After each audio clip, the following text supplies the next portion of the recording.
porque de repente, claro, tú veías cosas en el laptop de la empresa, pero que no querías estar viendo. Como la persona principal de la empresa pues se ponía a ordenar las fotos de su hija a las 4 de la tarde y tú decías, oye, pero espera, que te estoy pagando. Y entonces hablé con otras personas y me dijeron, mira, olvídate, esta persona te ayuda los sábados a las 7 de la tarde cuando tienes que mandar un informe rápido a un cliente, sí. El domingo sí tienes que no sé qué, sí. Si una tarde a las 8 de la tarde le pides algo porque ha habido un incendio, te lo hace, sí. Entonces, ¿qué te importa lo que haga a las 4 de la tarde? Y wow, dije, ostras. Siempre puedes practicar surf es el videopodcast de Global Human Consultants, presentado por Guillermo Cornet. Aquí descubrirás historias de líderes que inspiran, consejos y estrategias sobre gestión de personas para aplicar en tu día a día, y también aprenderás psicología de una forma diferente a como lo habías hecho hasta ahora. Ya sabes, no puedes detener las olas, pero siempre puedes practicar surf.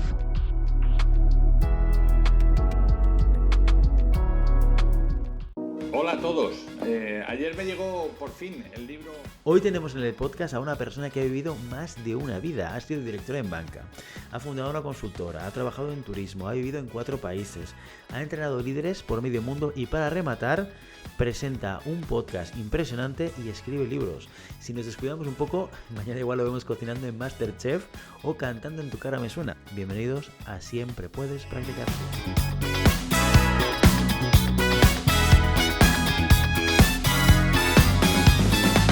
Raúl Castro, muy buenas tardes y bienvenido. Guillermo, qué gusto tenerte aquí y estar en vuestro podcast. Me hace muchísima ilusión.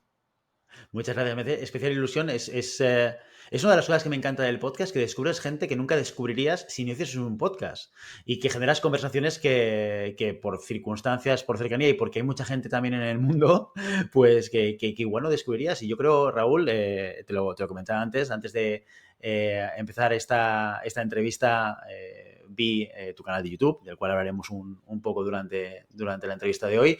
He visto tus libros, he leído uno de ellos y son cosas que seguramente no hubiese descubierto sin tener la oportunidad de poder conocerlas a través del podcast. Así que gracias por encontrar el tiempo, el hueco y el momento para compartir con nosotros. Gracias a ti, Guillermo Cornet.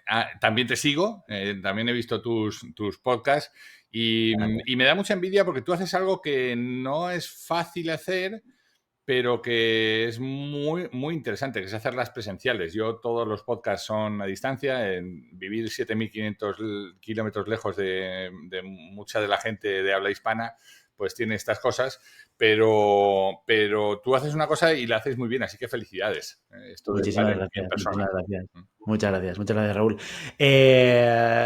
Como te comentaba antes, ya he explicado un poco sobre ti, tu currículum, tu recorrido profesional, pero cuéntanos un poquito más sobre quién es Raúl Castro, más allá de su currículum. Pues mira, cuando uno lee el currículum de alguien que ya tiene un año más que la isla, pues han pasado muchas cosas. Has leído muchas cosas sobre mí, ¿no? Pero al final yo soy un chico normal de un barrio de alrededor de Madrid, al que todo le costó más que al resto. Lo cuento algunas veces. Todo le costó más que al resto porque crecí muy rápido y entonces alguien en el colegio me saltó un año de curso. Entonces yo he estado, sin darme cuenta, sin ser consciente, he estado siempre siendo el más pequeño de la clase por un año, porque yo en teoría debería estar en el curso anterior. Pero nunca, cuando eres niño, nunca reparas en eso, ¿no? Simplemente sabes que eres el más pequeño de todos y todo el mundo tiene un año más que tú, ¿no? Entonces, pero claro, eso conceptualmente pues te exige un esfuerzo mayor que el resto para todas las cosas, la parte física, la parte no sé qué. Entonces, hasta el 7º de GB, que debía tener como 11 o 12 años, que me cambiaron de colegio, yo, por ejemplo, no había hecho deporte, no había hecho nada de eso, entonces era un desastre, no tenía prácticamente amigos, nadie quería jugar con el más pequeñajo de la clase, ¿sabes? Era como una vida un poco difícil, ¿no? Hasta que me cambiaron de colegio y apareció el baloncesto. Un profesor me vio y me dijo, oye, ¿tú vas a jugar baloncesto? Y dije, yo no he botado un balón en mi vida. Y me dijo, bueno, es igual, yo te enseñaré. Y a partir de ahí, pues 3 años más tarde estaba en el Real Madrid de baloncesto. Y ¡Wow! te puedes imaginar, Guillermo Cornet, cuando un chaval con 16 o 17 años está en el Real Madrid de baloncesto, está Dios, está uno y luego estáis el resto del mundo, ¿no? Eso me cambió la vida, ¿no? Y eso me permitió aprender muchas cosas de las que luego iremos hablando, que he podido poner en mi vida y que me siguen acompañando hasta el día de hoy, ¿no? O sea, que ese momento vital marca como un punto de inflexión en tu vida, Sí, sí, completamente. sí. Bueno, si has escuchado el discurso de Stanford famoso de Steve Jobs, los puntos siempre se unen hacia atrás, ¿no? O sea, al final hay momentos en la vida que te pasan cosas que en ese momento no eres consciente, pero de repente han marcado tu vida. Una de ellas fue eso, ¿no? Mi vida ha estado plagada, ahora que me preguntas de eso, mi vida ha estado plagada de despidos que han cambiado mi vida. Cuando me cambian de colegio, de repente descubro el baloncesto. Cuando estoy en el Real Madrid de baloncesto y estoy yendo más alto, de repente me echan, porque todo el mundo, pues este era un equipo muy exigente. Claro, yo tenía 17 años, había 1.000 personas o 2.000 que querían entrar en ese equipo, donde éramos solamente 12. Y bueno, pues cuando sales, de repente me fui a otro club, que es donde encontré a la mujer que hoy es, a la chica que hoy es mi mujer, después de 40 años, ¿no? Este, Después trabajé en Iberia y gracias a que me echaran de Iberia porque llegó la guerra del Golfo, pues empecé a trabajar en un banco donde estuve 20 años y fui súper feliz. Y de ese banco una mañana me dijeron aquello de no sabríamos qué hacer sin ti, pero desde mañana lo vamos a averiguar. Y, y gracias a que me echaron del banco, pues pude venirme a este lado del mundo y haber desarrollado toda la vida en cambiar la siesta española por el sueño americano y vivir aquí en Estados Unidos, tener mi casa, verles a mis hijos sus 2 grados en una universidad privada. Es decir que, en fin, lo importante, como reza vuestro podcast, es que la vida tiene olas, pero siempre puedes hacer surf con ellas, ¿no? Me parece un mensaje apasionante, ¿no? Totalmente. Oye, ¿y qué te llevas de esta etapa deportiva? Porque ahora estamos hablando, no que te metes en el mundo de deporte, sino que llegas hasta jugar en Real Madrid, que ahora de esto sé un poquito más porque mi hijo juega a básquet Ah, mira, y está obsesionado con el baloncesto, qué bueno. ¿no? Pero entiendo que el nivel de exigencia es muy elevado. ¿Qué es lo que te llevas de esa experiencia? Uf, pues un montón de cosas, ¿no? Que te digo que hoy sigo poniendo en las conversaciones con los directivos con los que trabajamos, ¿no? Desde uno, asumir que tienes un jefe, que es el entrenador. Te guste o no te guste, es tu jefe. Y tienes que hacer lo que te dice. La disciplina para ser disciplinado con los horarios, la confiabilidad para hacerte confiable, la generosidad para trabajar con los amigos y ayudarles, ¿no? Y ser otra cosa, por ejemplo, asumir en el básquet, felicidades, porque tu hijo hoy no lo sabe, pero lo va a saber dentro de muy poco. En el básquet, a diferencia del fútbol, si un delantero falla un gol, se va ahí al medio del campo a perrear un rato y a maldecir cosas, pero un baloncestero no, mano. Un baloncestero fallas una canasta y tienes que correr como un cabrón hacia abajo. A defender. No voy a decir mucho malos tacos para que no os van en el podcast, pero tienes que correr como un perro hacia abajo porque si faltas tú, falta el 20% del equipo. Por Total. tanto, has de bajar el primero. No hay... Y esto lo trasladas a la vida real y claro que nos equivocamos en la vida real, pero lo importante no es lo que te pasa, sino lo que tú haces con lo que te pasa. Lo importante es cómo lo gestionas, qué aprendes de ello y sobre todo dejarte de excusas y bajar el primero a defender, ¿no?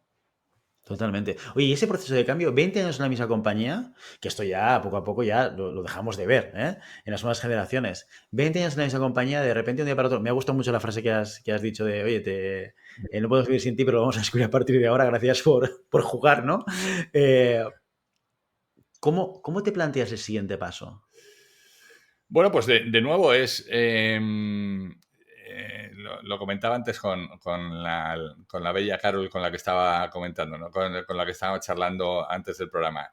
Si la vida te da limones, pues hazte una limonada. O sea, oye, ¿qué puedo aprender de esto? El partido, lo importante no es lo que ya ha pasado. ¿He estado 20 años aquí? Sí. ¿He jugado un partido buenísimo? Sí. Pero me han pitado la quinta falta. Yo no tenía la culpa, no estaba allí, no he hecho nada malo, pero me han pitado la quinta falta. El árbitro me ha levantado la mano y me ha dicho al banquillo. Y en ese momento, me ha pasado toda mi historia de baloncesto, otra de las enseñanzas del básquet, te empiezas a desabrochar las botas y empiezas a pensar ya no en lo que ha pasado, que no lo puedes cambiar, sino en lo que viene. qué cosas tengo que ajustar, qué cosas tengo que hacer distintas, qué podría haber hecho para no haber cometido 5 faltas, en dónde tengo que estar más rápido la siguiente vez, qué elementos del juego tengo que reconocer antes para que no me vuelva a pasar. Y eso es lo importante, ¿no? Entonces, cuando te dan esa noticia, yo me acuerdo que dije, ok, pues a lo que sigue. ¿Y qué es lo que sigue? ¿Banca? No, ya llevo aburrido 20 años haciendo esto.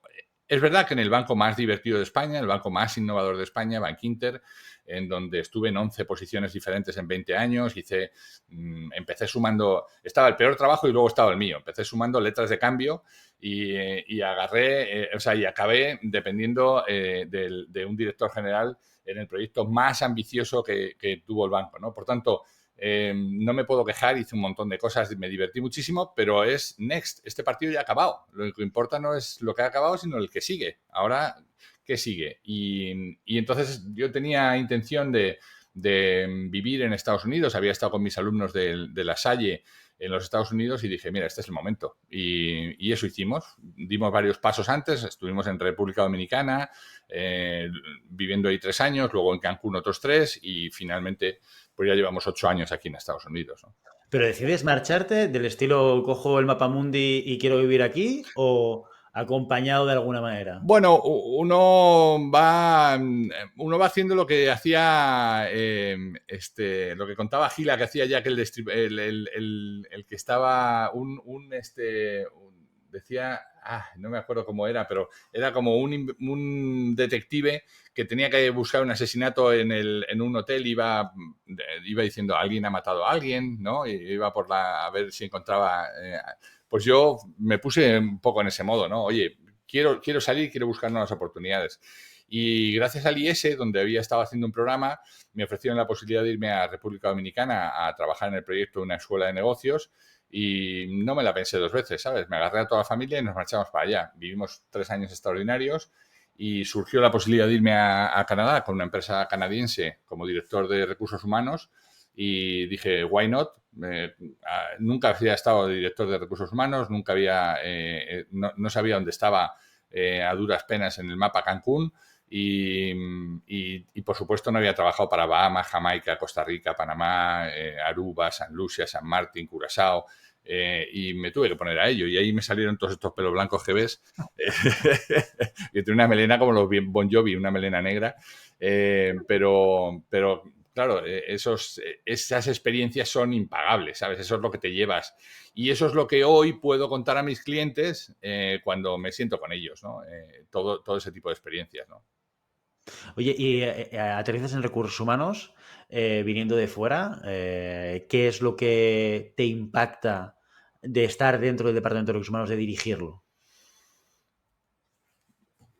Bueno, es verdad que estando de fuera, porque yo en el banco siempre estuve ligado al negocio, pero había un componente de gestión del equipo, ¿sabes? Yo siempre he pensado que al final los resultados se dan gracias al equipo. Mi empresa se llama de personas, porque al final creo que los negocios son negocios de personas, atendiendo personas, de personas, cuidando a personas, ¿no? Y entonces siempre lo tuve muy claro, ¿no? Que al final daba igual los sistemas, daban igual los procesos, los procedimientos, si la gente no conocía bien el propósito y si no eran capaces de entender para qué estábamos allí, ¿no? Y entonces, y eso lo he tenido siempre en todos los departamentos, oye, ¿para qué nos pagan, chicos? ¿Para seguir el procedimiento? No. Y eso también es del básquet, Guillermo. En el baloncesto te pagan no para seguir el sistema que te pone el entrenador, te pagan para meter la canasta. Entonces, oye, si tienes el balón debajo de la canasta, macho, métela para abajo. Déjate de seguir la norma y pásasela ahora al base porque te han dicho que hay que pasársela al base. El objetivo es meter la canasta, ¿no? Entonces, eso lo he tenido siempre muy presente y eso me ayudó a cuando llegué a recursos humanos, cambiar el enfoque. De hecho, lo dejamos de llamar recursos humanos la tarde que yo me senté allí. Lo empezamos a llamar people. La nomenclatura era en inglés, people and communication, porque lleva la parte de comunicación interna, pero sobre todo a poner a las personas en el centro. Lo importante de esto no son todos los procesos y los procedimientos que vamos a crear, porque no estaban creados. Cogimos una operación de 50 o 60 personas y la pusimos en 1.600 en un año en 14 países distintos. Wow. Pues claro, el reto fue conformar la cultura, conformar una cultura propia que no viniera de la mezcla de toda la gente que íbamos a venir ir incorporando, ¿no? Sino tener muy fuerte. Ese fue mi trabajo, ¿no? Es como cuando pones una semillita y pones un palo al lado y unas cuerdecitas para que cuando el tronco crezca fuerte, pues esté recto, ¿no? Ese fue mi trabajo, ¿no? Conformar toda la parte de la cultura, y es donde puse todo el esfuerzo, ¿no? En 2011 montaste Personas, ¿no? Primera, no sé si llamarlo primera versión de Sí, Personas, porque luego tiene es, una finalización y luego una vuelta, ¿no? Creo que en el 16, ¿no? Si no recuerdo mal. exacto, exacto. Joder, te has hecho tus deberes, Guillermo. En el, en el 11, cuando salgo del banco, mira, yo el día 23 de diciembre, que era el día en que típicamente nos daban las subidas de sueldo, todos los años, 20 años, el día 23 de diciembre, el año que antes de despedirnos de las vacaciones, te daban la subida de sueldo. Pues fue el día que me despidieron a mí, 23 de diciembre, un día antes de Nochebuena. Eh, Voy a ahorrarme los comentarios. Pero me ayudó mucho porque el día siguiente, claro, yo no quería darles la cena a la familia, ¿no? Y ponérselo ahí, ¡pum! ¿No? ¡Boom! La noticia. Entonces yo me acerqué, me senté con mis padres y les dije, mirad, ya no estoy en Bankinter, voy a empezar a hacer cosas nuevas y tal. Pero es que esa noche yo ya había, en una libreta que aún guardo, que me habían dado en La Salle, en la cena de profesores de La Salle, yo había anotado en esa noche yo ya tenía el logo dibujado en mi cabeza, el nombre de Personas, las cosas que luego iba a hacer, y hoy, eso fue en el 11, han pasado 14 años, hoy eso se ha cumplido. Y esas están dibujadas en la noche del 23 al 24 de diciembre del 2010. En cuanto que se recuperó la actividad normal en enero, pues arreglé los papeles y constituimos la empresa y empezamos a trabajar, ¿no? Entonces, eso lo hice en el 11 y efectivamente con estos temas de República Dominicana y de Cancún lo dejé un poco en stand-by, y en junio del 16 vuelvo otra vez a la carga con De Personas, que fue el acuerdo que yo tenía con los canadienses, ¿no? Oye, os ayudo a montar esto, pero luego sigo trabajando desde De Personas, ¿no? Oye, en todo este tiempo, ¿tu primer libro es CEO en Remoto? Esto lo digo bien, no estoy seguro, ¿eh? No, No es tu primer el libro. ¿Cuál es tu primero, primer libro? el primero te va a encantar. No sé si lo vas a poder encontrar ya porque es del 2009. El primero se llama Tiempo para Decidir, es el tiempo muerto, ¿sabes? Esa herramienta que tienen los entrenadores para decir que se pare todo, que esto es un desastre, ¿no? Pues Fundamental, ¿eh? Cuando la cosa va para claro. abajo. Y se llamaba Tiempo Muerto, de hecho, pero cuando vi muerto en la portada dije, hostia, esto de muerto no. Y lo llamé No, no me Tiempo. pega bien. Claro, y lo llamé Tiempo para Decidir porque eso es lo que tiene un entrenador. Tiene un minuto para decidir qué cambios tiene que hacer. Porque si seguimos así, es un desastre, ¿no? Entonces, el prólogo me lo hizo Lolo Sainz, que lo recordarás, fue entrenador del Real Madrid y de la selección española durante muchos años. Eh, y entonces ese fue el primero, Tiempo para Decidir. El segundo es La Puerta Abierta. El segundo, fíjate, casualidades de la vida. El segundo lo escribo sobre cómo gestionar la salida de una empresa. El editor me dice, mira, tienes que empezar las cosas edulcoradas están muy bien, pero estamos en la época de los brotes verdes. Bueno, están despidiendo a gente por un tubo. Necesitamos herramientas que ayuden a directivos que salen de sus empresas y sin ningún motivo, para que rehagan su carrera. Y entonces escribo sobre el concepto de la resiliencia, del cómo reinventar una nueva vida profesional, tal. Lo escribo, lo dejo en un cajón, me despiden y digo, coño, pues yo tengo un libro sobre eso, ¿sabes? Lo único que tengo que aplicar son mis recetas. Y entonces me fui, publiqué el libro y ese es el segundo. El tercero es la recopilación de un blog que empecé en 2007, y agarré 150 entradas de ese blog y lo llamé Eleven porque fueron 11 años, semana tras semana escribiendo. Lo llamé Eleven por los 11 años, y también con el concepto de Eleven, ¿no? O sea, si lo llevas al español, elevar, ¿no? Súbanlo un poquito más, suban el nivel, señores, no estén hablando de tonterías en las televisiones, ¿no? Y el último es el CEO remoto, un poco al hilo de la necesidad que tuvimos después de la pandemia de empezar a dirigir de manera diferente, ¿no? Perdón por el rollazo que he hecho de No, libros. de hecho, había visto en tu web los 4 libros y tal y como me has ido explicando, he ido recordando un poco la sinapsis que ponías ahí. Ajá. ¿Qué es lo que te llama para escribir un libro? ¿Qué es lo que hay dentro de ti que dices, ostras, esto lo tengo que escribir? Porque escribir un libro ahora parece muy fácil y con la IA, mucha gente, y ya sabes que en Amazon han capado el número de libros que te puedes autopublicar al día. Esto es una barbaridad, ¿eh? Es decir, Wow. que la gente está loca, que con ChatGPT se piensa que puede hacer un montón de documentos, ¿no? Ya. Pero claro, también estamos hablando de una época donde todo esto no existía y escribir un libro es algo muy, muy costoso en tiempo, en planteamiento. ¿Qué es lo que te llama? ¿Qué es lo que quieres? Pues, ¿A dónde querías llegar? ¿Cuál es tu motivación? pues mira, el primero de ellos, la motivación fue el aburrimiento. Yo estuve durante un tiempo llevando la red de agentes financieros del banco, entonces mi trabajo era viajar Madrid-Barcelona. Regresaba de Barcelona en la tarde y al día siguiente me iba a Sevilla. Regresaba de Sevilla y al día siguiente me iba a Coruña. Y de regresaba de Coruña me iba a Valencia. Y entonces, claro, te puedes imaginar las horas y horas y horas con un Ericsson así enano donde no podías ver ni una sola noticia.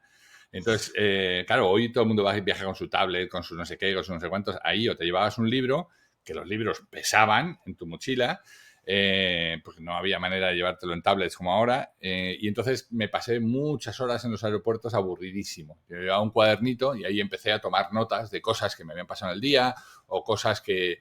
O estas enseñanzas del baloncesto. Decía, joder, ¿por qué me ha salido esto tan bien? Coño, porque mira, cuando en el baloncesto pasa esto, pues tal, o el tema del compañerismo, el tema, ¿por qué no me cuesta ser generoso con los demás? Hostia, porque en baloncesto tienes que ser generoso con los demás. Si a uno se le escapa el jugador, tú tienes que saltar. ¿Por qué tienes que saltar? ¿Porque te ha dicho el entrenador? No, no, porque es que si no salto me meten en la canasta y si me meten en la canasta no se la meten a él, nos la meten a todos. Entonces, Total. esos conceptos en el día a día están súper presentes y nadie es consciente de ello, ¿no? Entonces yo, el primer libro nace con esa necesidad, ¿no? De poner en negro sobre blanco todo aquello que yo había aprendido y que hoy me estaba sirviendo, ¿no? O sea, y el resto de libros, razones diferentes que han ido surgiendo con el tiempo. El segundo fue eso, fue casi un encargo, oye, escribe algo sobre la resiliencia y tal. El tercero pues el tercero tiene su gracia porque fue antes de la pandemia y yo decía, bueno, joder, no voy a escribir nada original, voy a agarrar estas 150, me hago un tocho de libro, que es el libro más gordo que tengo, y lo voy llevando a los clientes se convierte en una tarjeta de presentación un poquito cara, pero una tarjeta de presentación para entregar. Y llega la pandemia, mano. Y yo tengo todavía cajas en el garaje de aquí de Estados Unidos de libros de estos que nunca he podido andar regalando porque llegó la pandemia y me pasé un año y medio sin viajar, ¿sabes? Aquí en Estados Unidos. Con lo cual, ahí están los libros muertos de risa. Ahora ya me da vergüenza entregar un libro del 20, ¿sabes? Pero sí, sí. Pero se puede entregar igual, ¿eh? Se Sí, puede entregar sí. igual. Exacto, exacto. Oye, CEO en remoto, ¿cuáles son las enseñanzas que intentas transmitir con el libro? Pues mira, cuando llega la pandemia, yo en esto me reconozco un adelantado porque en el banco donde yo trabajé, que ya he dicho que es Bankinter, fue el banco tecnológico más innovador de España, ya trabajábamos en remoto con teletrabajo en el año 95. Por tanto, esto que llegó en el 20 para mí no era nada novedoso, pero para mucha gente sí que lo fue, el que les mandaran sus Bueno, casas, ¿no? sí.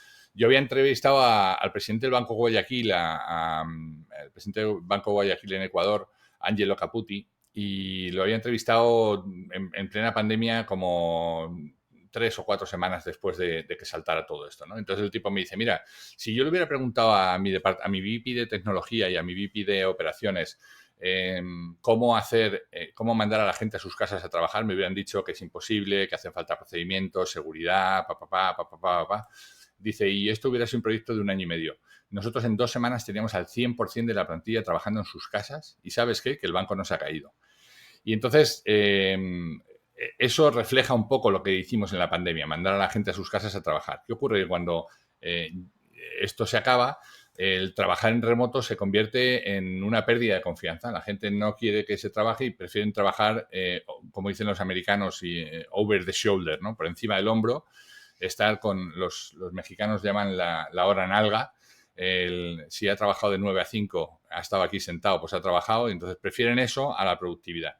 Y entonces yo pensé, oye, ¿qué tal si ayudamos a la gente a dirigir en remoto? Porque tiene sus ventajas para ambas partes. Para las empresas porque no tienen gente debajo de unos fluorescentes y con aire acondicionado todo el día, y para las personas porque porque disponen de una libertad y pueden organizarse su vida y se quitan 1 hora y media de commute de ida y 1 hora de commute de vuelta, ¿no? Entonces, oye, ¿qué tal si empezamos a ayudarles a dirigir en la distancia? Y por eso surge CEO Remoto, ¿no? Oye, ¿por qué crees que pasa eso? ¿Por qué crees que... y de hecho hay una ola ahora de vuelta, ¿eh? Que yo me acuerdo que decíamos, después de la pandemia, el teletrabajo ha venido para quedarse y es una verdad a medias, porque muchas organizaciones han retrotraído parte de su política de teletrabajo y algunas incluso han vuelto a la presencialidad, ¿eh? Grandes organizaciones como X, ¿no? Como Twitter en su momento, ¿no? O como Yahoo, que también lo ha hecho Sí, en Estados sí, Unidos. sí. ¿Qué crees que es lo que hace que un manager, un jefe de equipo, eh, prefiera que la gente esté cerca que no que esté lejos? Falta de confianza. Yo creo que la palabra es, o sea, no hay otra, no me fío de que esta gente esté trabajando. Y en el fondo el ser humano se lo tiene ganado a pulso también, porque ha habido mucha gente que ha abusado de este tema del teletrabajo. Yo me acuerdo que estuve en Madrid hace como un par de años en verano, 1 año y medio por ahí, en verano, y fui a tomar un café con una amiga y era viernes y me dice, te voy a enseñar las oficinas. Coño, todas vacías en julio.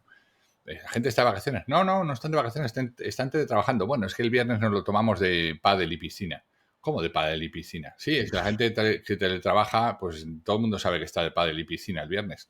Coño, pero eso no puede ser, porque claro, la empresa va a llegar un momento que va a decir, oye, no puede ser, estar pagándote para que estés en el pádel y la piscina. Y para mí esa es la clave, la falta de confianza. Nada más, ¿no? Entonces, esto es una de las cosas que pongo en relieve.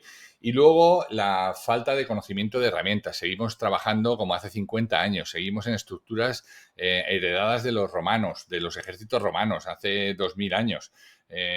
Seguimos en estructuras verticales donde en los reportes tal, ¿sabes? Cuando hay muchas herramientas, yo propongo en el libro un montón de ellas, herramientas que te permiten trabajar en grupos de trabajo con información en tiempo real, con pues todo este mundo agile, ¿no? En donde puedes estar compartiendo información que ya no está en el email. Yo no conozco un ser humano que no tenga 500 emails atrasados, lo cual es una barbaridad, ¿no? Entonces, el hecho de poder abandonar el email como la herramienta core, y hay muchas herramientas que se pueden poner al servicio de equipos que trabajan en la distancia, que mejoran la comunicación.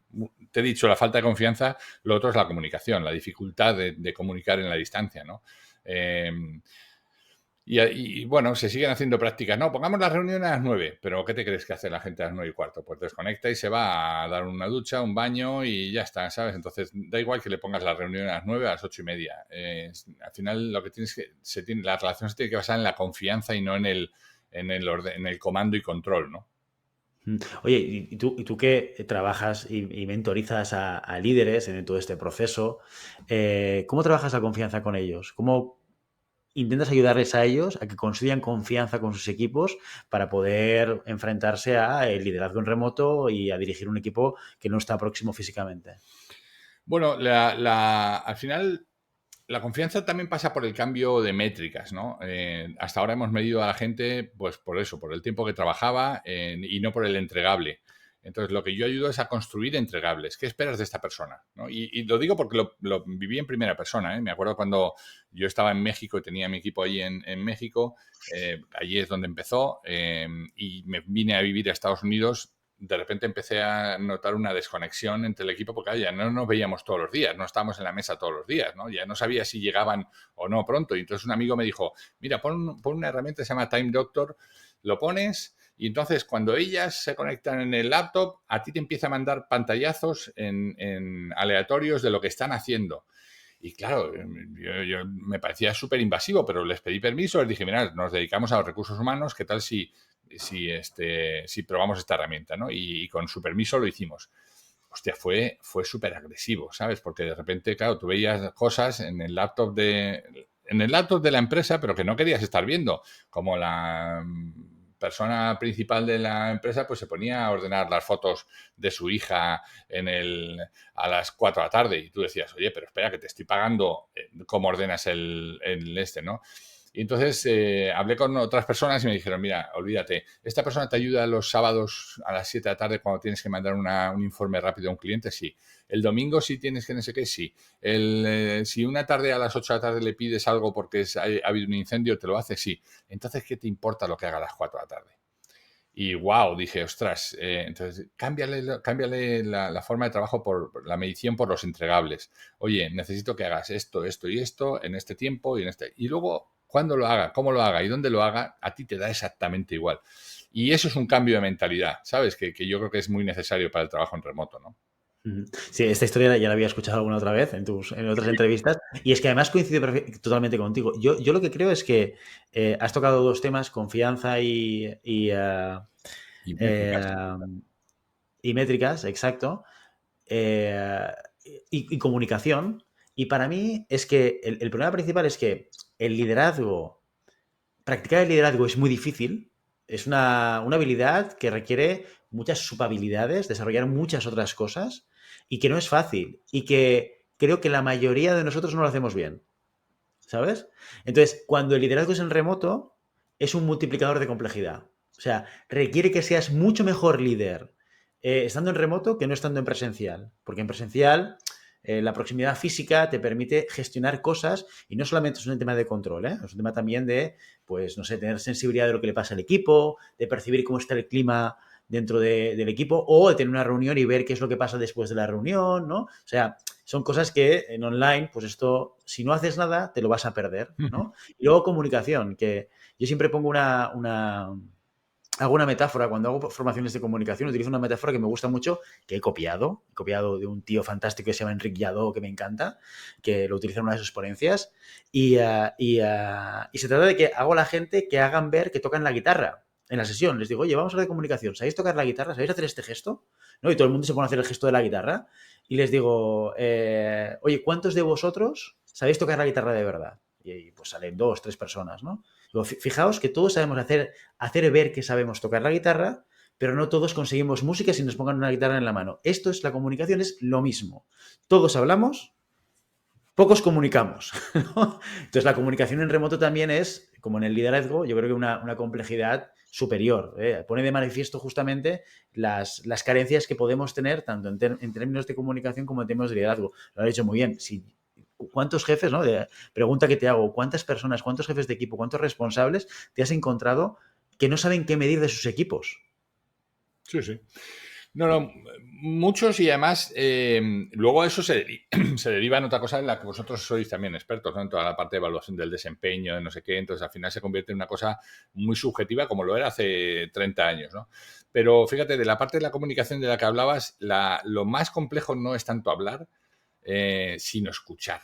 Esta es la asignatura pendiente de este. Tenemos el attention spam tan bajo que me da igual lo que me estés diciendo, es habla chucho que no te escucho, yo estoy deseando meter la cuchara en la reunión, pero además es que si no te interesa lo que yo te estoy diciendo, nosotros teníamos, siempre lo cuento con los directivos, nosotros teníamos un jefe en el banco que le llamábamos y por lo demás qué, ¿no? Llegaba y te decía, buenos días, ¿qué tal todo? Y le decía, pues mira, se me ha muerto el perro, mi mujer me ha dejado, el coche no me ha arrancado esta mañana y te decía, ¿y por lo demás todo bien? ¿Cómo por lo demás todo bien, cabrón? Pero te acabo de decir que mi mundo se está destruyendo, mi vida es una mierda. Bueno, pero un perro como el tuyo lo tiene. Eso es agarras, das una patada por ahí, te sale un perro como el tuyo. Eso no pasa nada. Yo que soy muy empático y te entiendo. No me entiendes nada, cabrón. No me has escuchado. No te ha interesado nada de lo que te estoy diciendo. Esto nos pasa todos los días. Y con la aparición de estos malditos cacharros, nos pasa mucho más. La gente está, sí, dime, que te escucho. ¿Cómo me escuchas? No me estás escuchando. Este es el debe hoy en las organizaciones, ¿sabes?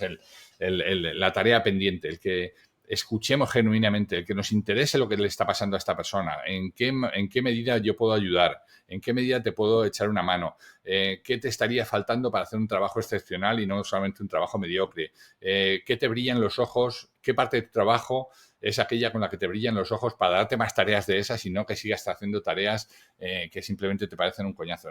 Ese es el trabajo de un buen líder hoy, ¿no? Estar al servicio del equipo y no al revés, ¿no? Oye, ¿y ese equilibrio de que hablas a veces que es rendir y acompañar? Bueno, ¿Cómo lo ves? mira, ¿sabes? Esto lo he sacado de un libro. Seguro que, como he escuchado una de tus entrevistas, me vas a preguntar por un libro, ya te lo anticipo, pero bueno, luego te lo recalcaré. Es Confiar e Inspirar de Stephen Covey Jr., que claro, llamarle Stephen Covey a un señor que tiene 65 años, llamarle Junior, pues es un poco paradoja, pero en Estados Unidos ya sabes que se hacen estas cosas. No es el hijo del que escribió Los 7 hábitos de la gente altamente efectiva, y el libro Confía e Inspirar se basa un poco en eso, ¿no? En dejar el comando y control para confiar e inspirar en las personas, ¿no? Y eso es un poco cuál es el leitmotiv de lo que yo hago, ¿no? Oye, y hablando de un tema que tratabas antes, de cultura, ¿no? ¿Cómo construimos una cultura potente en torno a la organización dentro de un equipo? Pues fíjate, la cultura proviene desde arriba del todo, proviene desde la propiedad o viene en las compañías que son mucho más grandes, pues del mandato de la asamblea, del consejo, como lo quieras llamar, ¿no? La cultura tiene que venir desde arriba. Yo me acuerdo cuando montamos Nexus, que fue la compañía canadiense en la que estuve trabajando, me pasé muchas horas hablando con el que es hoy presidente, que en aquel momento era CEO.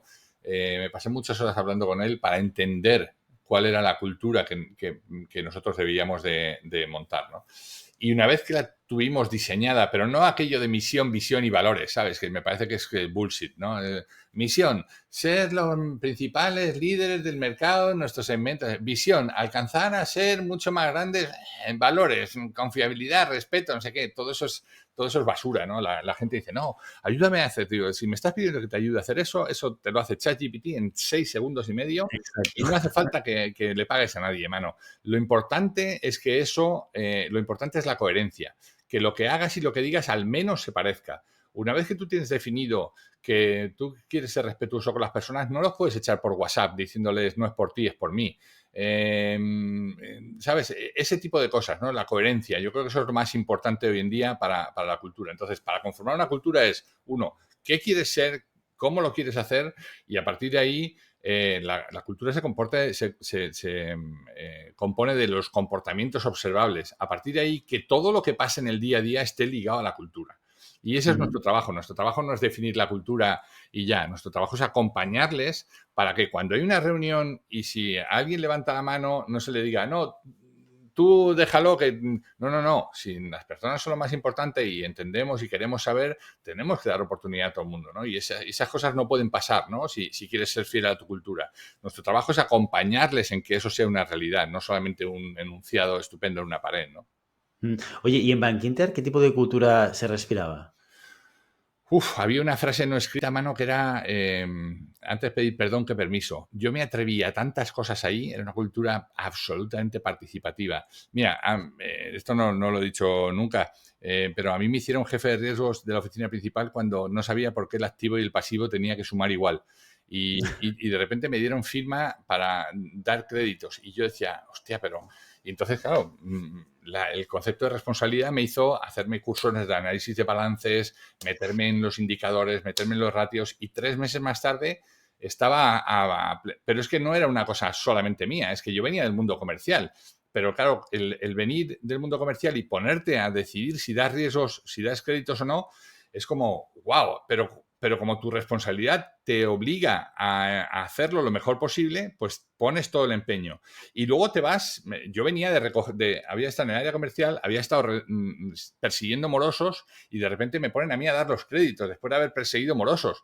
Y dices, wow, qué cambio de cabeza, ¿no? Pero esa capacidad de innovar, de crecer, de hacer tareas que no te llega la camisa al cuello, al final generaba como derivada un concepto de generosidad brutal. ¿Por qué? Porque cuando venía alguien nuevo, tú decías, coño, yo me he sentido como este pendejo hace solamente 3 meses, le tengo que echar una mano. Y era como, no hay problema, mira, te vas a encontrar con este problema, pero aquí estoy yo.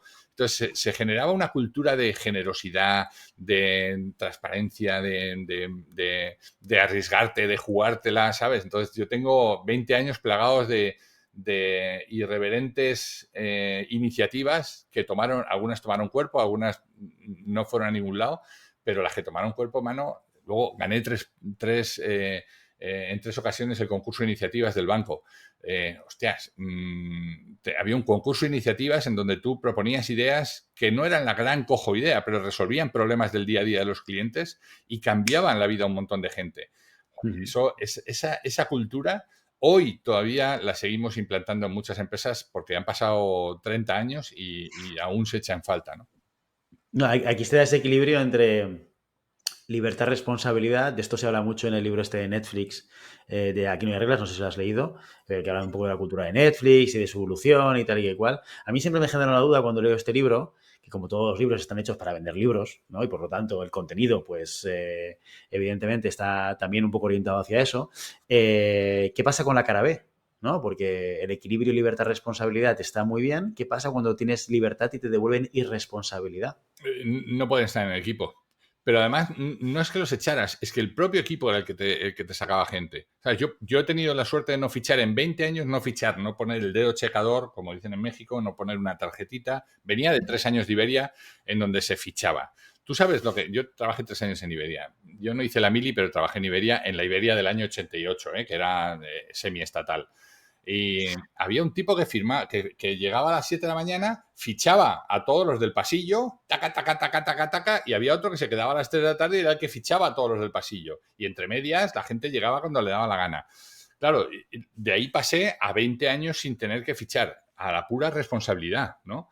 Entonces, ¿con qué devuelves tú esa libertad? Pues con hacer las cosas bien.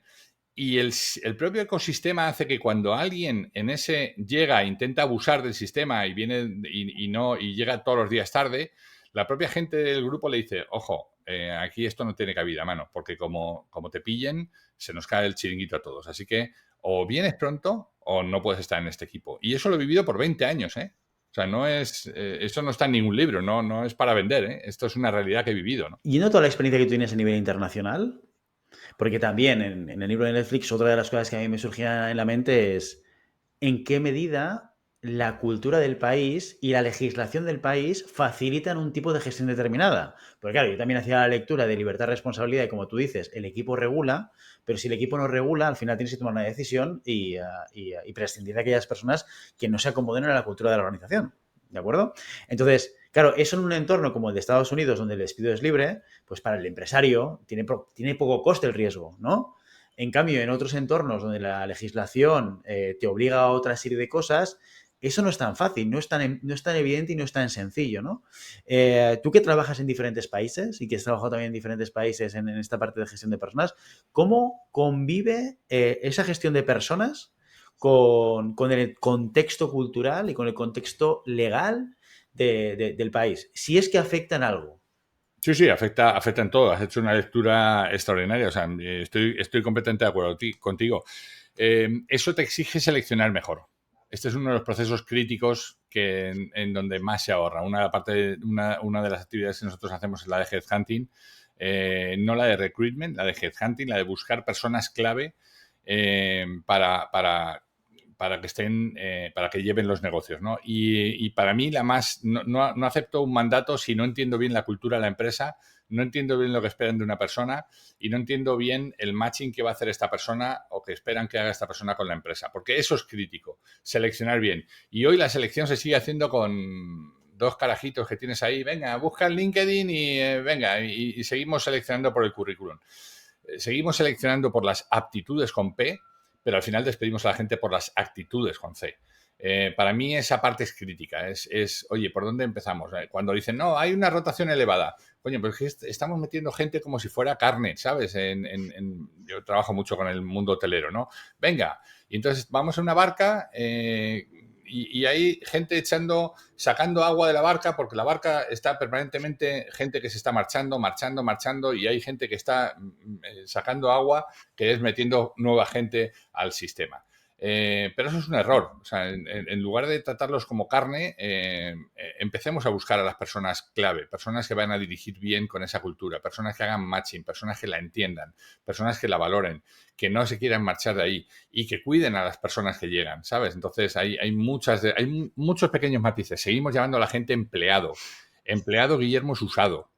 Cuando empleamos algo, estamos usando algo. Entonces, dejemos de llamarles pinches empleados, empecemos a llamarlos colaboradores, associates. En Estados Unidos hay mucho de moda de eso, partners, no sé, hay mucho, llamémosle de cualquier manera. El colaborador es una palabra bien bonita. Tú te sientes que colaboras. Cuando te sientes empleado, te sientes que te están usando, y cuando dejamos de necesitar las cosas que usamos, le decimos chao pescado y hasta la siguiente.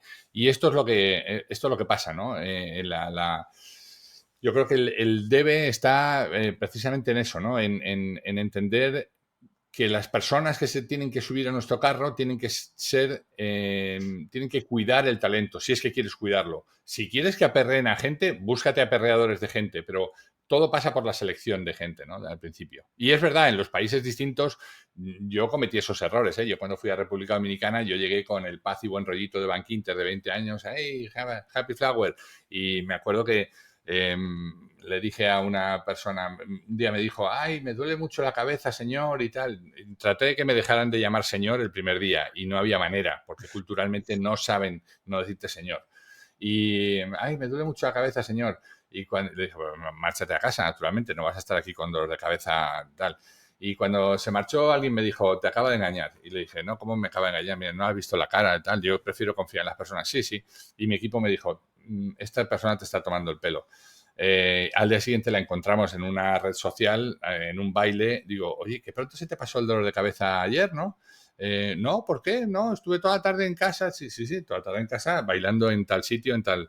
Y entonces, bueno, aprendes a base de golpes, pero yo prefiero cargarme razones y confiar en las personas antes que estar como un perro guardián siguiéndoles, ¿no? ¿Cómo lo Y vives? naturalmente, esas personas que no encajan en la cultura tienen que salir inmediatamente, porque si no, pierdes la credibilidad con la gente, ¿no? Totalmente. ¿Y cómo vives eso? Ese momento de yo te he dado, yo he confiado en ti Sí, y tú de alguna manera me la has jugado. ¿Cómo lo sí. viviste?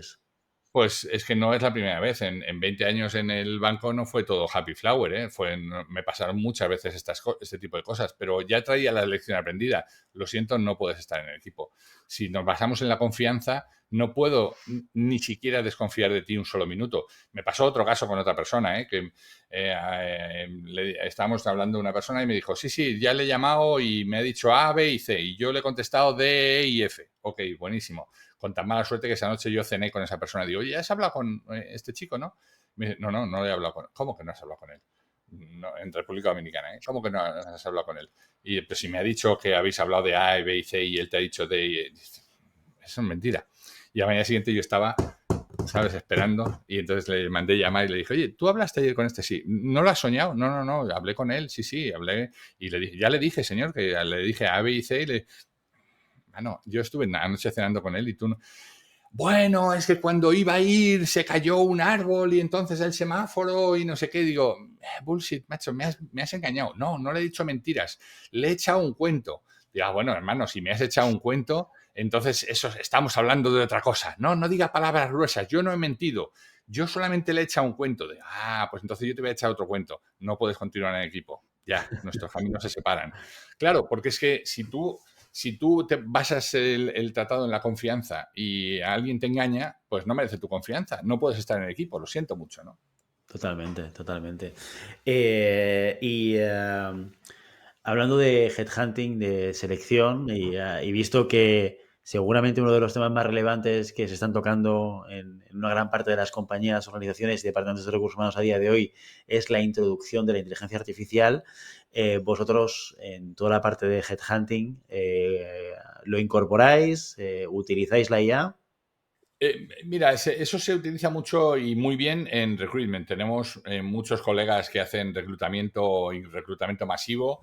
Yo he estado entrevistando en mi podcast precisamente hace nada a una persona que hace reclutamiento masivo a través de la IA.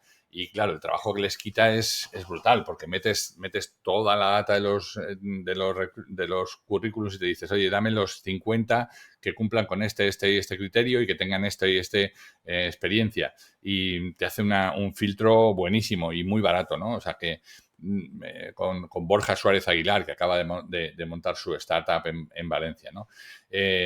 Hay gente que lo hace maravillosamente bien. Nosotros hacemos algo que es muy difícil que una máquina entienda, que son las emociones. Entender bien al directivo, saber qué es lo que le gusta y qué no le gusta genuinamente, no lo que te dicen, ¿eh? En una entrevista te mienten. Dime tus principales defectos. Porque soy muy trabajador y ya mi mujer me lo dice, que yo me voy todos los días a las 10 de la noche del trabajo, que soy muy en exceso responsable, porque yo todas las cosas me gustan. Bullshit, tío, me estás engañando.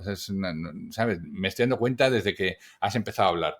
Entonces, nuestro trabajo es entender bien esa parte de la persona, parte genuina. Y para eso hay que hacer buenas preguntas, para eso hay que tomarte bien el tiempo, elegir bien el momento.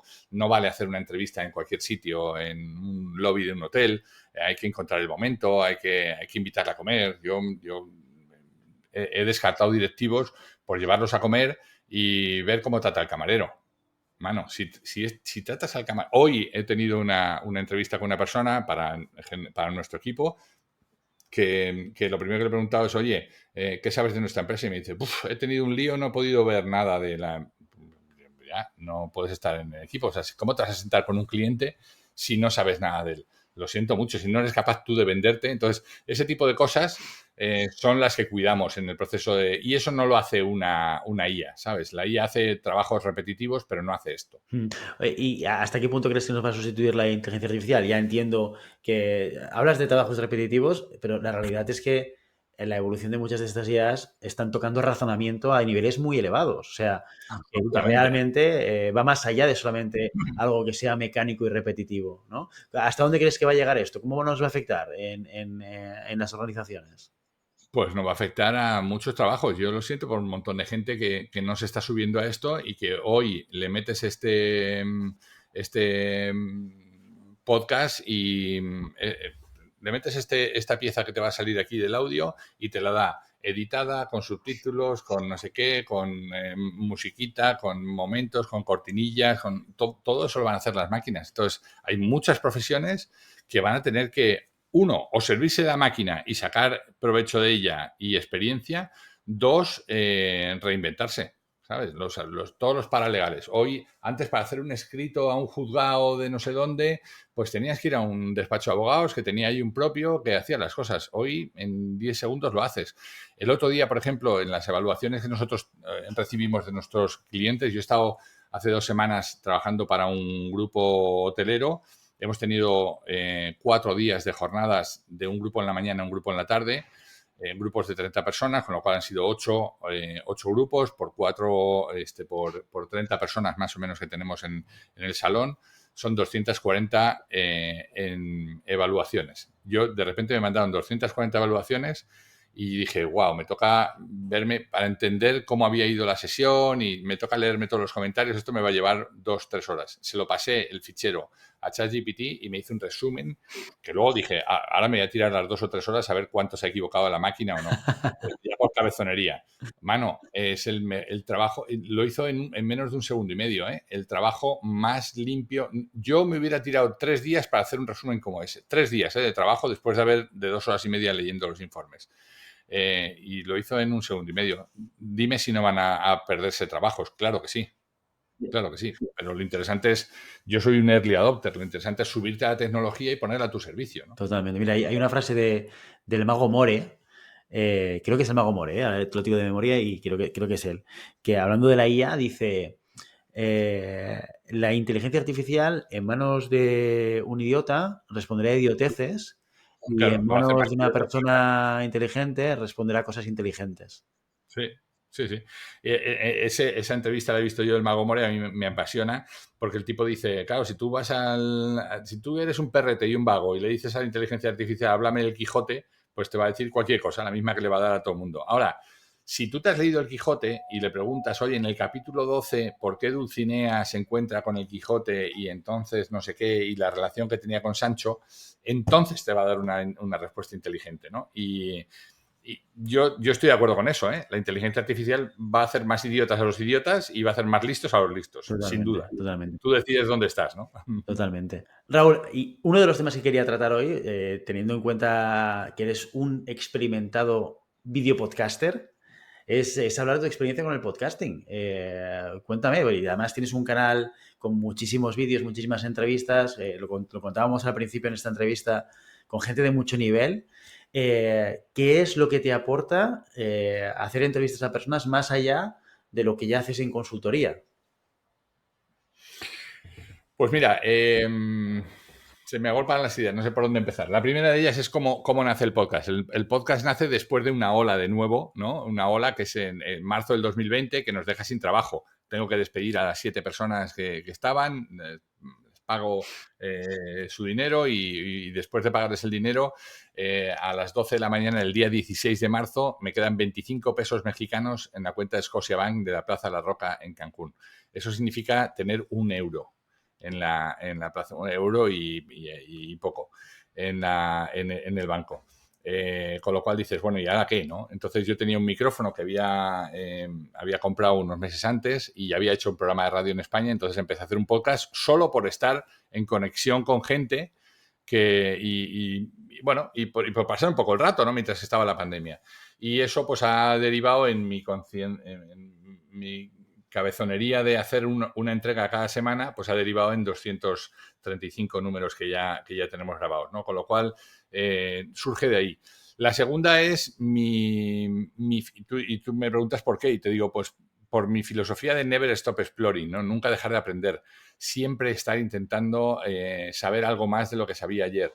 Y eso es digamos, mi leitmotiv, ¿no? Me permite estar en contacto con gente que son interesantísimas, gente a la que entrevisto en todas partes del mundo, gente que me cuenta cosas. Roxana Falasco, que es la persona que me edita el post desde hace un tiempo, el podcast, me dice, joder, Raúl, te tienes que centrar, es que no puedes entrevistar a María Jesús Alaba Reyes, que es la caña de España allí con la filosofía, y al día siguiente traerme a un tipo que hace jamones en Montenevado, en Segovia. Digo, coño, es que eso es lo rico para mí, ¿sabes? Aprender tanto de María Jesús Alaba Reyes como de Juan Vicente Olmos, que es el impulsor después de 4 generaciones de Montenevado en Segovia. Eso es lo apasionante para mí, ¿sabes? Y dice, no, es que claro, no centramos el tiro en los... Es que me da igual centrar el tiro, no quiero tener más oyentes, quiero aprender y quiero que la gente que nos siga el podcast pues aprenda tanto como yo, ¿no? Oye, ¿cuál ha sido la entrevista más loca que has hecho? Pues la más loca, a la que le tengo más cariño fue a Sergio Scariolo, por ejemplo, que es el seleccionador español y pues que hablando de básquet como tu hijo, de repente me pasan cosas en la vida, Guillermo, tío, en la pandemia, Toronto Raptors, que es un equipo de la NBA, que es el único equipo de la NBA que está en Canadá, no puede jugar la NBA porque le obligan a estar en retiro 3 o 4 días después de que llegaran a Panamá.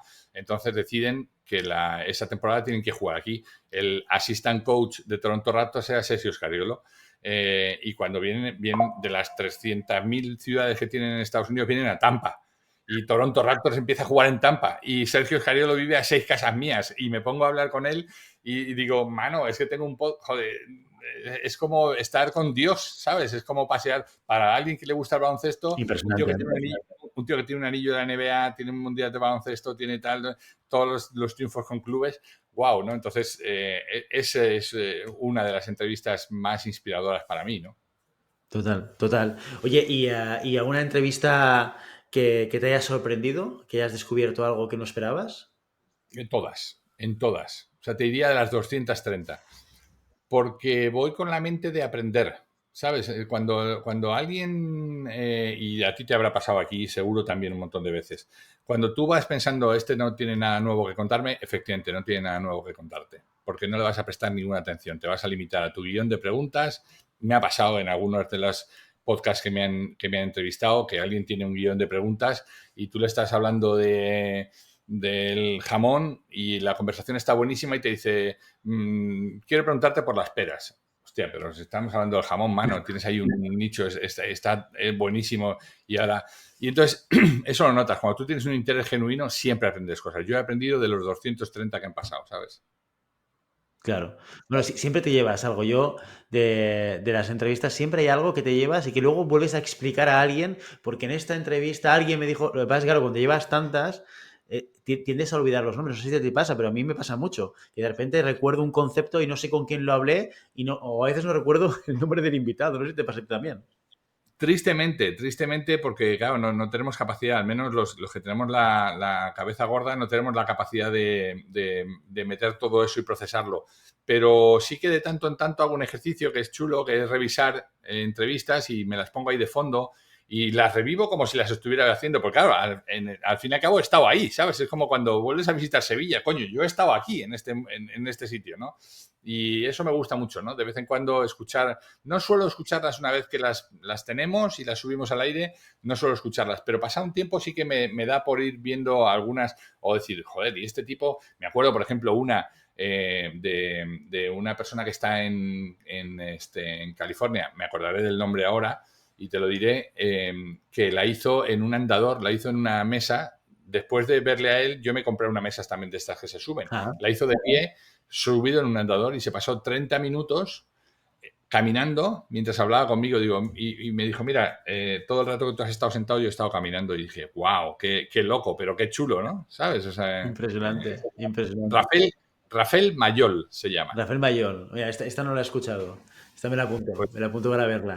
apúntatela, un chaval joven metido en rondas de financiación, de inversión y tal, no sé qué, ahí en California. Él vive en una torre espectacular donde se ve y entonces, claro, estábamos con un fondo de la ciudad a sus pies, digamos. El tipo caminando con una bici ahí al fondo y dándome titulares uno tras otro, ¿sabes? De gente inquieta, con capacidad de aprender, con una cabeza súper bien amoblada. Él me regaló el nombre de CEO Remoto, porque cuando acabamos le dije, mira, me gustaría, estoy escribiendo un libro sobre esto, y me dijo, tengo el nombre de tu libro, y me dijo, ¿cómo? CEO Remoto. Y allá donde voy siempre trato de darle crédito al nombre. El nombre se le ocurrió a este tipo montado en una andadora en una entrevista de un podcast. Fíjate, fíjate. Oye, y hablando de CEO remoto y hablando un poco más de futuro, ¿cuál es el futuro de personas? ¿Va a haber un quinto libro? Sí, eso seguro. Cuando te pica el gusanillo, ¿sabes?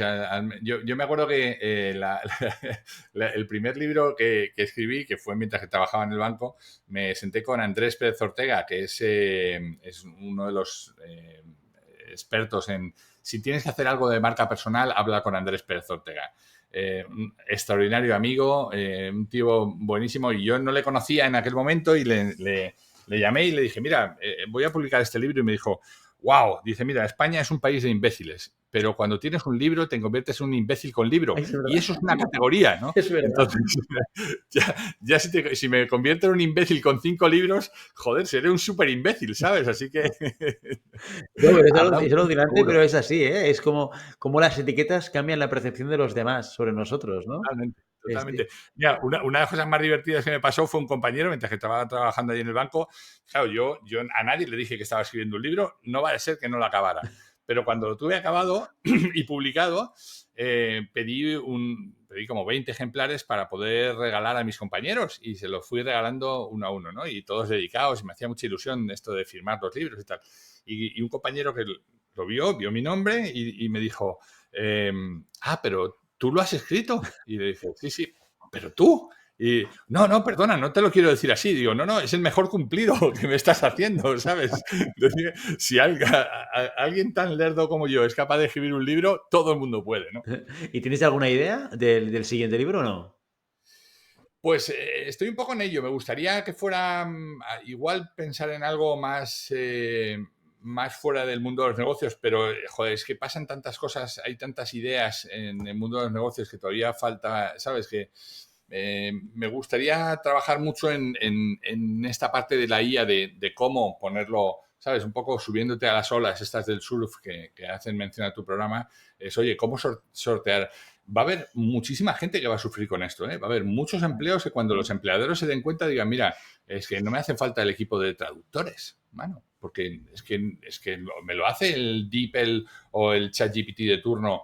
Y antes los traductores decían, sí, pero no es lo mismo porque, claro, Google Translate traducía literal y decía if, between, ¿no? Decía, sí, entre. Claro, no, lo hace muy mal. Hoy no, mano, hoy no te traduce, hoy no te hace el translate. hoy entiende el concepto y te lo reescribe en inglés. Y en inglés americano, en inglés de Inglaterra, en inglés chino, indio. Es espectacular, ¿no? Entonces, ¿va a haber gente que va a perder su trabajo? Sí, y muy pronto. Entonces, me gustaría un poco escribir e indagar sobre eso, ¿no? Y también lo tienes planteado hacer como CEO en remoto, que sea algo práctico, con herramientas, algo que pueda ser operativizable, o te imaginas algo más estilo ensayo? No, o sea, tengo ahí dos, ¿no? El demonillo malo dice, haz algo tipo ensayo y el creativo, ¿no? Y tal. Y el otro dice, no, hombre, da herramientas a la gente que le puedan servir, ¿sabes? Porque al final está un poco ligado a nuestro negocio. Al final es seguir entregando valor a nuestros clientes, ¿no? Sí, sí, algo más operativo, algo más con sentido de negocio. Oye, ¿y de personas, cómo lo ves a futuro? ¿Cómo lo ves de aquí a unos años?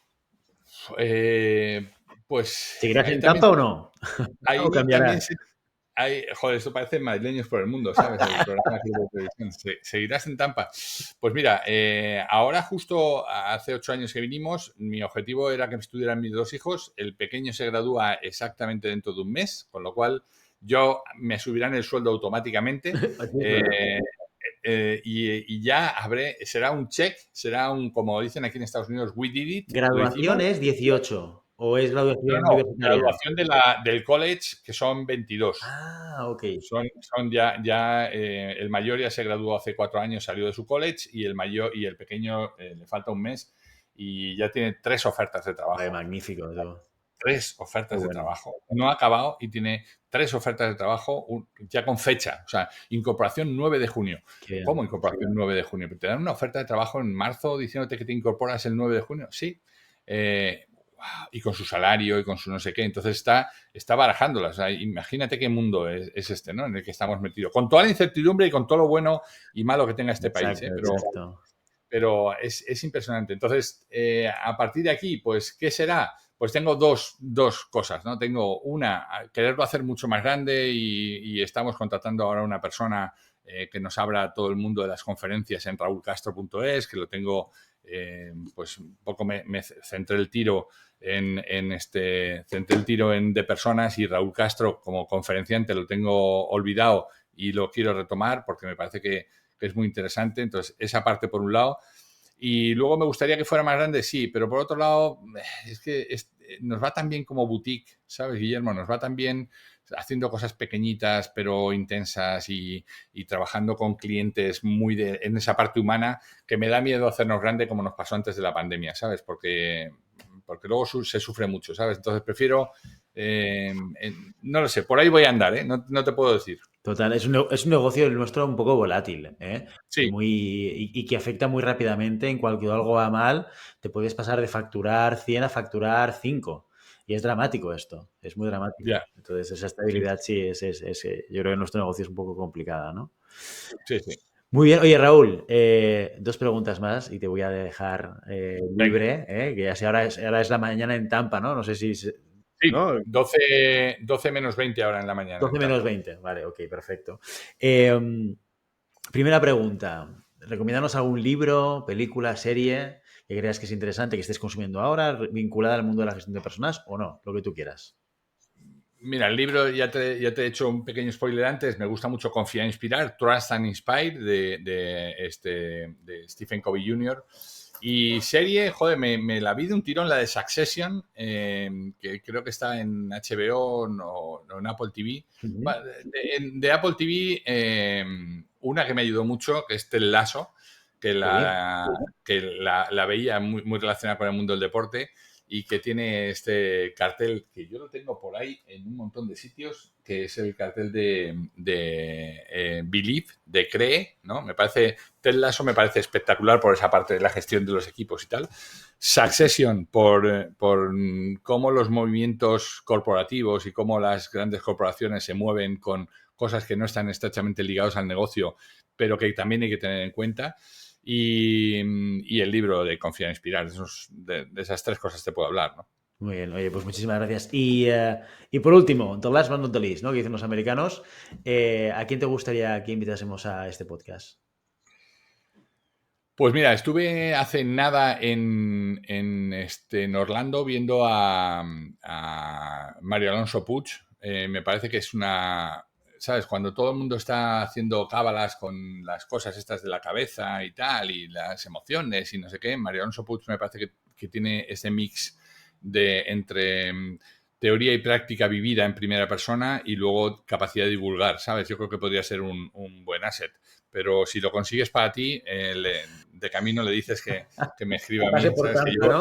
Que llevo persiguiéndole, llevo persiguiéndole para que me acepte una entrevista un montón de tiempo, ¿no? Pones el listón muy alto, ¿eh, Raúl? Que lo sepan. Bueno, sí, mira, decías tú, una entrevista loca. La entrevista loca para la radio, me acuerdo que un día hablando con mi hermano, nosotros éramos amantes de Goma Espuma cuando éramos jovencitos en el programa de humoristas y Sí, tal. tanto, claro que sí.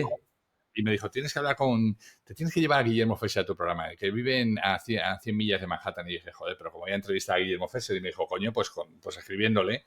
Y eso es lo que hice. Le escribí y el tipo me dijo que sí. Y dije, wow, mano. ¿Tienes entrevista a Guillermo Fraser? No lo sabía, no la he visto esta. Porque la de Escariola sí que la vi. Está en el programa de radio, está en Capital Radio, porque del podcast surgió el programa de Capital Radio que se llama Líderes Globales. Y ahí tienes, el primero fue Sergio Escariolo y yo creo que el segundo o tercero fue Guillermo Fesser. Así que esa es una entrevista muy loca, te va a gustar. Qué bueno, qué chulo. Oye, qué envidia me das, Raúl. Sana, No. Sana, pero mucha envidia.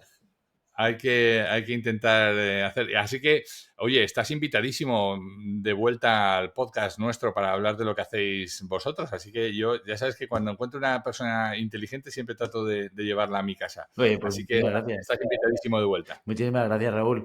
Oye, para todo el mundo, que os quede claro, raulcastro.es, ahí vais a encontrar muchísima información de Raúl, de lo que hace, de cómo contactarle. Ahí tienes el blog también del que sale Eleven.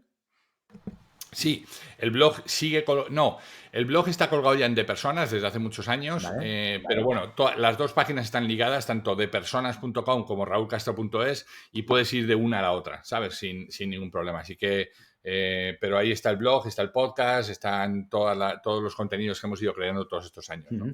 Y CEO en Remoto, que es una guía muy práctica, yo creo que esto es muy interesante. Aquí se habla de CEO en remoto y alguno pensará, claro, no, pero es que yo no tengo a mi jefe en remoto. Léetelo igual, ¿sabes? Porque yo creo que aquí hay muchos consejos que te ayudan a ser mejor líder, en términos generales. De hecho, como ya te he desvelado quién me dijo el nombre de CEO remoto, le dije, hombre, pero no me convence mucho porque esto de CEO, y me dijo, es igual, la gente aspira a ser un CEO en remoto. Entonces, exacto. Es aspiracional, que no te pare eso, ¿no? Y dije, pues venga, y le puse el nombre. Pero no es para CEOs, es para cualquier persona que tiene que dirigir un equipo en remoto, ¿no? Totalmente. Oye, Raúl, muchísimas gracias por tu tiempo. Ha sido un placer conocerte, estar contigo en nuestros micrófonos, saber más de lo que hacéis, de tu experiencia internacional, lo que hay detrás de tu podcast, lo que hay detrás de tus libros.